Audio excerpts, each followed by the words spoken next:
Hey everyone, and welcome back to the Roundup. There is lots to talk about today. BlizzCon 2020 is gone. More evidence of Valve's next big tech service has emerged. IGN's competitor to E3 is also heating up, and this is crazy, we may have even learned the release window of GTA 6. But, well, suffice to say, don't hold your breath for that one. Now, if you'd like to help us out, get early access to content like our State of Gaming series and the Daily Briefing, our super condensed news service, and of course even a big old stack of physical loot from our game team, including this game concept, well, basically concept for key art for a prototype that we did, then hey, that's the place. Of course, past that though, like, sub, check out that State of Gaming series. Thank you for all of your support, and let's get into the news.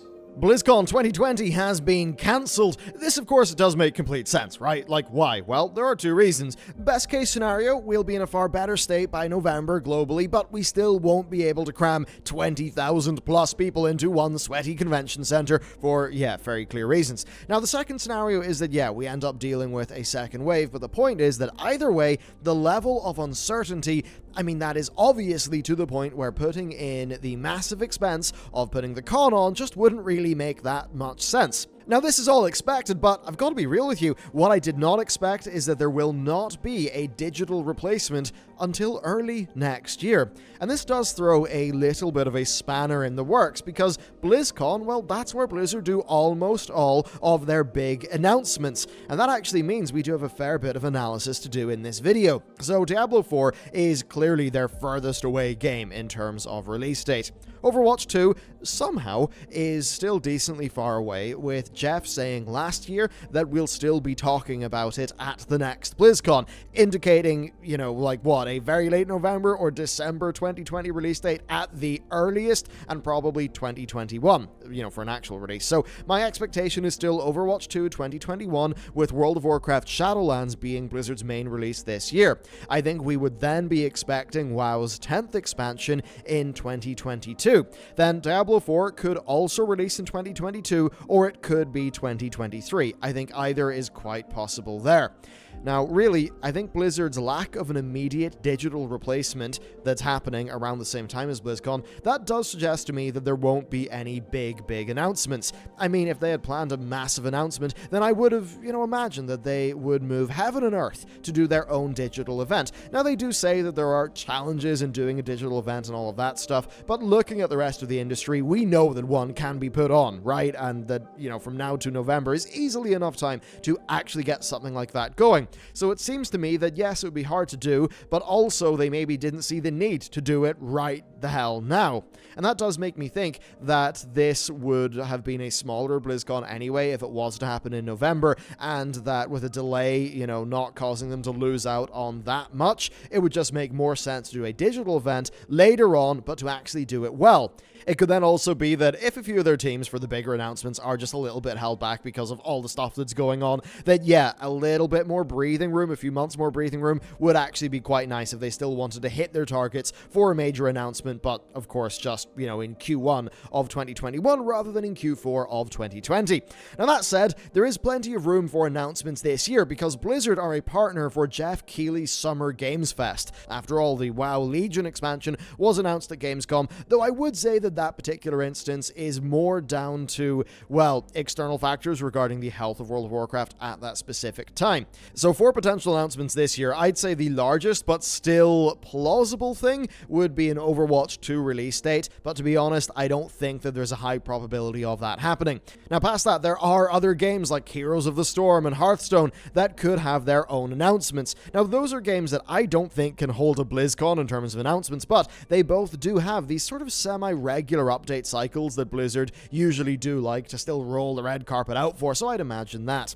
Then I suppose also if that Diablo 2 remaster from Vicarious Visions, if that rumor is true, then yes, something like Summer Games Fest or Gamescom Opening Night Live, they would be pretty good venues for that type of announcement to be made. There then is one final downside to mention for Blizzard, past of course the lost engagement in their brands and the deepening of their fan connections, and that is the loss of revenue, especially from their virtual ticket sales. The virtual ticket is quite expensive, and I think it's worth understanding if you're you're not a Blizzard gamer, that many people also buy that, or at least in part buy it, because there are in-game rewards, like, say, a mount for World of Warcraft or some transmogrification gear. That stuff's a major draw, and they do sell a lot of those virtual tickets. I believe it's in the millions. I mean, that's basically like just doing a game launch every year when you think about it. It's pretty insane. So not being able to do that certainly will remove what I would say is something that's generally been a bit of a financial free win for Blizzard. Overall, though, I think what they've done is obviously the right move, both in terms of, what should be done, I think, morally and all of that, but also in terms of what is prudent, because the risk profile of putting all the expense into planning an event that may or may not happen is obviously just too high. IGN have released the almost full schedule for their Summer of Gaming event, and it actually seems to be quite major and something that we will have to pay attention to.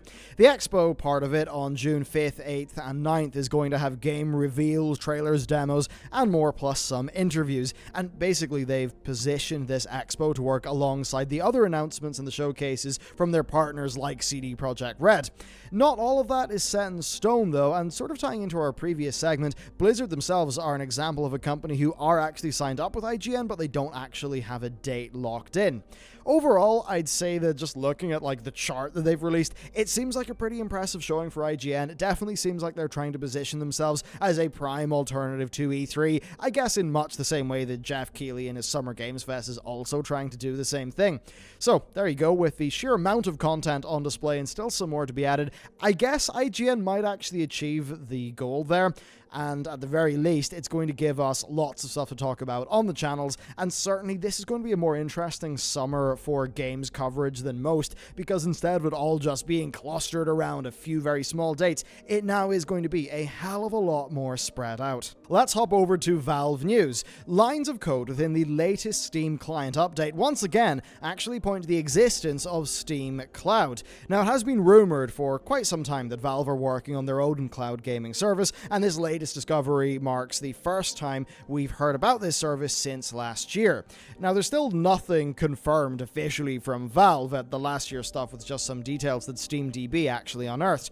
Now, overall, I'd say it would make a lot of sense for Valve to actually get in the ring for cloud gaming. Microsoft and Google are sort of squabbling over who owns the space right now, and Steam could really gobble up, I think, a lot of that market if they wanted to, and really in a way that is not via exclusives or just BS that sucks for consumers, in the way of actually just a value add on top of the library you already have with them.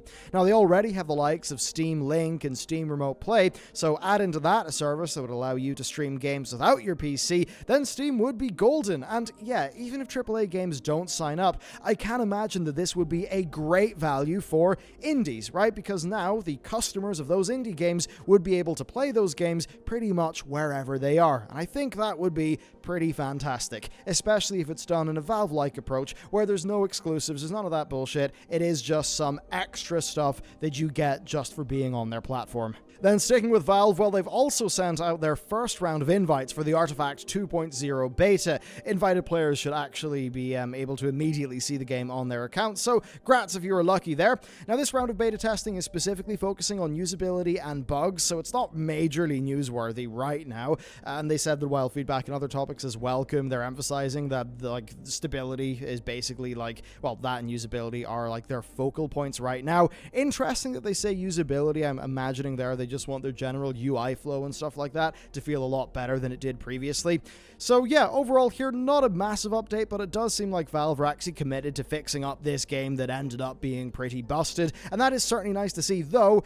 I mean, it's going to be harder for Valve than it was with Artifact 1.0 because the competition is now even more fierce with, of course, Legends of Runeterra also being a thing. Next, a new hint has actually appeared about when we can expect to see Grand Theft Auto 6, and it appeared via a more obscure source than you would have normally anticipated. So, Take-Two's recent 10K financials filing, that suggests that the company expects to spend $89 million on marketing in the year ending March 31st, 2024. Now, this is more than twice the budget of any other fiscal year in the next 5-year period, and analyst Jeff Cohen believes that this points to the release window of GTA 6. Now, last year's 10K attributed the spike in marketing spend to 2023, but it's since been moved back to the 2024 year, which I guess maybe actually would reflect Rockstar shifting the plan for this GTA game's release. Of course, it's important not to fill too many blanks ourselves, though Cohen did note that this budget disclosure actually did accurately predict the Red Dead Redemption 2 release window before that game was even announced. So there you go. We know that GTA 6 is coming. We don't know exactly when, but this certainly is data that suggests, well, the fiscal year ending March 31st, 2024. Next, we've got quite a nice story. Flash games, an integral part of gaming history for anyone who had a computer class at school, well, they're in danger of just being wiped out because Flash is not really a thing that's being used anymore. Luckily, though, there are several preservation projects that are aiming not only to protect the games, but also to adapt them to modern technologies. Nitrome have been working with the people at Poki to make their games playable in HTML5, meaning that, yeah, you can just play it in your browser the way that, of course, those games were originally designed to be played.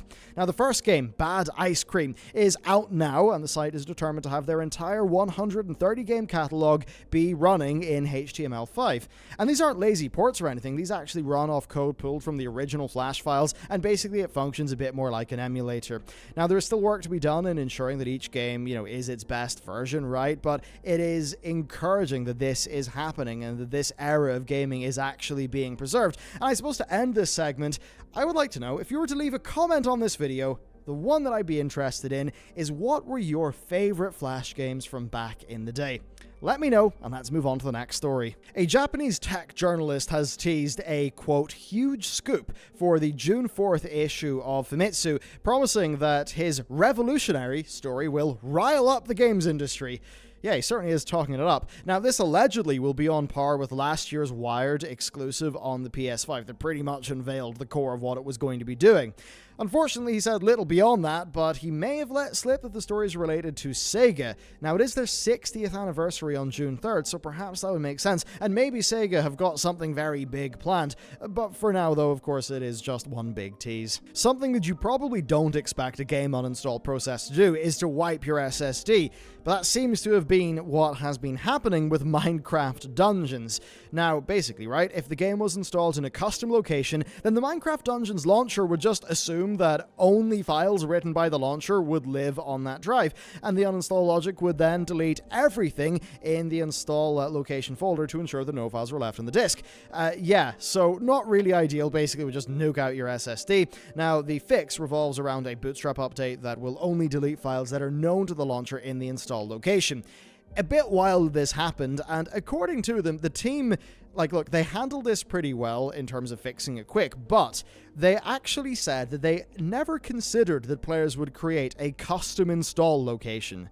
Now, that seems absolutely insane. I mean, come on. Almost everybody has C, right, their home drive, being an SSD for the sake of speed, and normally somewhere else to put their games. So that they thought that that's not something that people will be doing, I don't know. It just seems weird to me, but there you go. That's the story. The good news is it has been resolved. And then finally, a funny thing to end the day with. Sony's zero-tolerance approach to The Last of Us Part 2 spoilers hit a little bit close to home for them. The game's intense new story trailer, shared via the official PlayStation Twitter account, well, it was removed for copyright infringement. So there you go. Truly, nobody is safe from the Sony DMCA machine. Of course, a silly oversight, but I think it's one that just proves the absurdity of some elements of how modern copyright enforcement is actually going down. And there you have it. You know, it really did threaten being a pretty light day for the news, but I think super interesting stories, especially finding out about GTA 6 in that particular manner. A little bit crazy. So, to finish, if you're going to leave a comment, let me know what were your Flash game favorites from back in the day. I would just, man, it would be a real nostalgia trip going through the comments, so do let me know what's going on there. Of course, if you want some other stuff to watch, then there's our State of Gaming series, a few episodes on YouTube, a few episodes also up on Patreon. Of course, for Patreon, that's where you can support us. You know, you'll get some cool art, all in a nice package, right, into your door box, and yeah, that just helps out the team a whole bunch. So with that, I think that's all for me today. So check out that other content. Thank you for watching, and I'll see you next time.